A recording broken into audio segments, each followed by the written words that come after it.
نعت ہے، نعت کا تسلسل ہے، یہ نبی کی ذات سے پیار کا عملی پیغام ہے۔ نبی کی میں بخاری کا ایک واقعہ آپ نے سنا ہوگا، حدیث ہے، جب حضور حدیبیہ میں ٹھہرے ہوئے تھے 1500 صحابہ کے ساتھ، تو پھر جانتے ہو اب کسی اور کی بات نہیں ہو رہی، پچھلے واقعات ایک ایک صحابی کے، یہ 1500 صحابہ۔ جاسوس آیا جاسوسی کرنے، واپس گیا، اس نے کیا رپورٹ دی؟ اس نے کہا سنو، میں وہاں پہ رہا ہوں، میں نے کیا دیکھا کہ جب مسلمانوں کا نبی وضو کرنے بیٹھا نا تو وہ 1500 صحابہ سارے کام چھوڑ کر نبی کے گرد جمع ہو گئے۔ پوچھا وہ کس لیے؟ کہا میں بھی گھسا بیچ میں کہ دیکھوں کیا ہونے لگا ہے۔ تو ہوا کیا کہ جب نبی نے وضو شروع کیا تو میں نے وضو کے دوران نبی کے جسم کو دھو کر الگ ہونے والے پانی کا ایک قطرہ بھی زمین پہ گرتا نہیں دیکھا۔ صحابہ نے ہتھیلیوں کا فرش بنا لیا اور جو پانی بھی حضور کے جسم سے جدا ہوتا اسے اپنی ہتھیلیوں پہ اٹھا لیتے۔ اس نے کہا نبی نے ایک بار بال کٹوانا چاہے تو میں نے کیا دیکھا، پھر سارے جمع ہو گئے، حضور کے سر کا کٹا ہوا ایک بال بھی زمین پہ نہیں گرا۔ سبحان اللہ، سبحان اللہ، زمین پہ وہ سارے صحابہ نے اٹھا لیا اور پھر کہاں رکھے؟ ٹوپیوں میں، پگڑیوں میں، جیبوں میں، سامانوں میں صحابہ نے رکھی۔ آج کے کسی توہم پرست نے نہیں، صحابہ نے رکھے اور مصطفیٰ کی موجودگی میں رکھے۔ اس نے کہا ایک اور حیرت انگیز، مصطفیٰ نے اچانک کسی وقت تھوکا، تھوک زمین پہ گر گیا، تو میں نے کیا دیکھا کہ ابھی تھوک گرا ہے کہ دیوانے دوڑتے ہوئے آئے، مصطفیٰ کے لعاب دہن کو بھی اٹھا لیا۔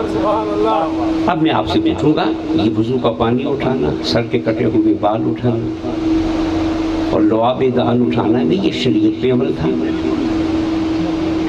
بولے فیصلہ کرنے میں دیر لگ رہی، بولے شریعت پہ عمل تھا؟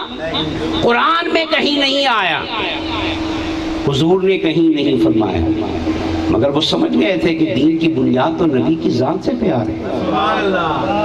ان کی محبت نے مجبور کر دیا کہ جس شے کو نسبت جس میں مصطفیٰ سے ہو جائے اس کا ادب کرنا یہی ایمان ہے۔ یہ کتنے صحابہ کر رہے تھے؟ بولیں 1500 صحابہ، نہ وحی آئی روکنے کے لیے نہ مصطفیٰ نے روکا۔ بولے تو پھر میں کہہ سکتا ہوں کہ صحابہ بدعت کر رہے تھے، قرآن میں تو نہیں آیا تھا، قرآن میں تو حدیث میں تو پھر یہ کیا کیا؟ بدعت تھی، خدا نے بھی قبول کی، مصطفیٰ نے بھی قبول کی۔ تو میں ڈنکے کی چوٹ پہ کہتا ہوں محبت بدعت کے بغیر ہوتی ہی نہیں، محبت بدعت کے بغیر مت معذرت کیا کرو اور مت معذرت خواہانہ رویہ اختیار کیا کرو، محبت سجتی ہی بدعت کے ساتھ ہے۔ ہر دیوانہ چاہتا ہے کہ آج میں محبوب کی محبت میں کوئی نیا کام کروں، آپ نئے نئے انداز اپناتے، نئے نئے جملے کہتے، نئے نئے مفاہیم تلاش کرتے، وہ جو آپ سوچتے ہیں وہ کیا سوچتے ہیں، وہی تو محبت میں بدعت ہے نا۔ 1500 صحابہ نے وضو کا پانی اٹھایا، بال اٹھائے، تو یہ کیا ہے حضور کی؟ اب اس کا صلہ کیا میرا رسول ہے؟ ثواب نہیں، جنت نہیں، کچھ اور ملا۔ وہ جاسوس نے جا کے جب یہ تینوں باتیں بتائیں تو مکے والوں نے کہا رپورٹ سنا، رپورٹ کیا ہے جس کام کے لیے تو گیا تھا؟ اس نے کہا میری رپورٹ یہ ہے کہ دنیا کی جس فوج سے لڑنا ہے لڑ لو، یہ بخاری میں لفظ موجود ہے، دنیا کی، ہاں، حضور کی ذات سے محبت کا ثمر کیا ہے قیامت تک؟ جس دنیا کی جس فوج سے لڑنا ہے لڑ لو، مگر وہ جو 1500 دیوانے حدیبیہ میں ایک درخت کے نیچے بیٹھے ہوئے نا، ان کے مقابلے میں کبھی نہ آنا۔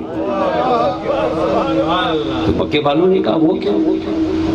ہمارے پاس کس اسلحے کی کمی ہے، کس دولت کی کمی ہے، جنگجوؤں سپاہیوں کی کمی ہے؟ اس نے کہا نہیں، معاملہ جنگجوؤں کا ہے ہی نہیں، معاملہ اسلحے کا نہیں. اس نے کہا مکے والوں ابھی وہ مسلمان نہیں ہوا تھا, بعد میں ہوا. مکے والوں غور نہیں کرتے کہ جو 1500 دیوانے نبی کے وضو کا پانی زمین پہ گرنے, اور سر کے کٹے ہوئے بال زمین پہ گرنے, اور لعاب دہن مٹی میں ملنے, تو مکی والوں بتاؤ وہ اپنے نبی کا خون کب زمین پہ گرنے لگے. کہا میں ان کو دیکھ آیا ہوں, تمہارے سپاہی تنخواہ دار ہیں نا, وہ سارے جان نثار ہیں, وہ سارے وفادار ہیں. تو بولیے یہ نمازوں کا فیض تھا یا محبت رسول؟